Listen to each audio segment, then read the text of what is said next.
There is a story astronomers tell each other late at night. Not in classrooms, not in observatories, only after silence has settled between them that the machines begin sounding like breathing. The story says the universe is indifferent, that stars burn because they must, galaxies collide because gravity demands it, and whatever happens to us simply doesn't matter. I believed that until I found the journals. My name isn't important anymore. I taught introductory astronomy at a small university. Nothing glamorous. Most of my students only enrolled because the class satisfied a science requirement. We talked about nebulae, stellar evolution, black holes, beautiful things safely distanced from ordinary life. Then the archive basement flooded. Most of the damaged material was discarded. One box wasn't, because someone had written across the lid in thick black ink, "Do not catalog." Curiosity has always been mistaken for virtue. It isn't. Sometimes, curiosity is simply another word for walking willingly into darkness. Inside were notebooks dating back almost 90 years. Weather logs, star charts, observatory maintenance records, then the journals of Professor Elias Mercer. The final entries were written in handwriting so unstable, it looked less like language and more like something trembling to become it. The first sentence read, "If anyone is reading this, burn these pages before finishing them." I didn't. I kept reading. Mercer believed ancient civilizations weren't primitive observers of the sky. They were witnesses. Every culture spoke of stars as living beings, not metaphorically, literally. They named constellations after hunters, mothers, kings, beasts. We dismissed those stories as imagination. Mercer argued something stranger. The names weren't inventions, they were memories. He spent decades comparing myths from civilizations that never met, cultures separated by oceans, by millennia, by language with no common ancestor. Yet, buried beneath different symbols was always the same warning: do not answer when the sky calls. I laughed when I first read that. Academics are trained to dismantle extraordinary claims. We look for transcription errors, translation mistakes, confirmation bias. Mercer had already addressed every objection. His notes became obsessive. Coordinates, dates, astronomical events occurring thousands of years apart, always ending with one sentence: recognition increases during alignment. Recognition, not visibility. Recognition. It made no sense until I reached the document folded inside the final journal. A star map, not of constellations, of absences. Entire regions where Mercer insisted stars should exist, but then he had circled empty darkness. Beside each circle he'd written, "Erased after remembering." That was the first night I dreamed of the sky looking back.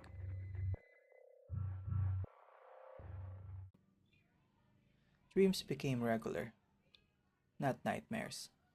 They were too quiet to be nightmares. I would stand beneath an endless sky. No wind, no sound. Then the stars would slowly rearrange themselves. Not into pictures, into writing. Not English, not any language I knew. Yet somehow, I understood every word. We remember you. I woke each morning convinced I was carrying memories that weren't mine.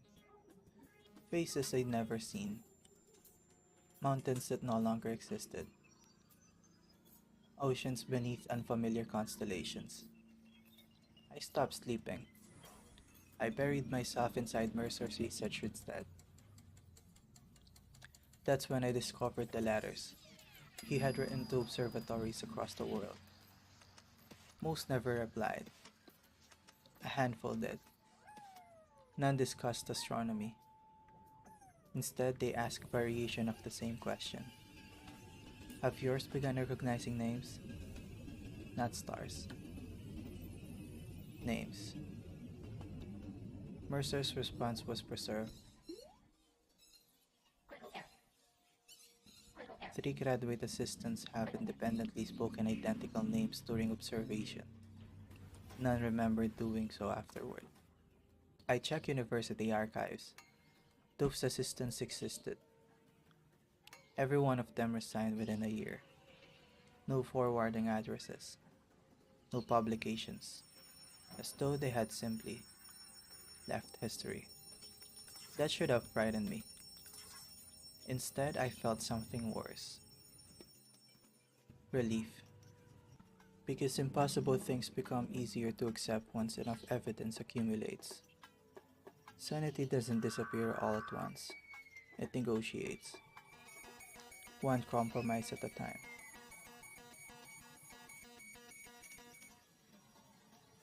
I returned to the observatory where Mercer had worked. Officially, it had been closed for structural reasons. Unofficially, no one wanted to use it. The telescope no longer functioned. Rust had claimed almost everything, except one mechanism, the tracking system. When powered, it moved immediately, not searching, not calibrating. It already knew exactly where to point. Toward empty sky. Mercer's empty sky. There should have been nothing there. The telescope revealed nothing, just darkness. Yet I couldn't shake the certainty that something immense occupied the absence, like seeing footprints without seeing whatever made them. I adjusted focus. Nothing. Longer exposure. Nothing. Then, movement. Not inside the telescope. Inside me. A memory surfaced. Only it wasn't mine. Standing barefoot on black stone. Millions of people surrounding an impossible structure beneath unfamiliar stars. No fear. Only expectation. All of us looking upward together. Waiting. Then every person around me speaking in perfect unison. Not chanting. Answering. As though someone had called attendance. I stumbled away from the eyepiece vomiting on the observatory floor. When I finally looked back, the telescope had rotated, by itself, now pointing directly at me. Its lens reflected my face. Behind my reflection, countless stars. Even though dawn had already broken. I never entered that building again. Mercer's final notebook explained why. The telescope never observes them. It teaches them where to find us. You probably think this ends with me claiming invisible beings descended from heaven. That something came through the sky. That I was haunted. Followed. Possessed. No. Horror is smaller than that. Far quieter. 3 months ago, every digital copy of Mercer's journals corrupted simultaneously. Scans, photographs, cloud backups, only paper survived.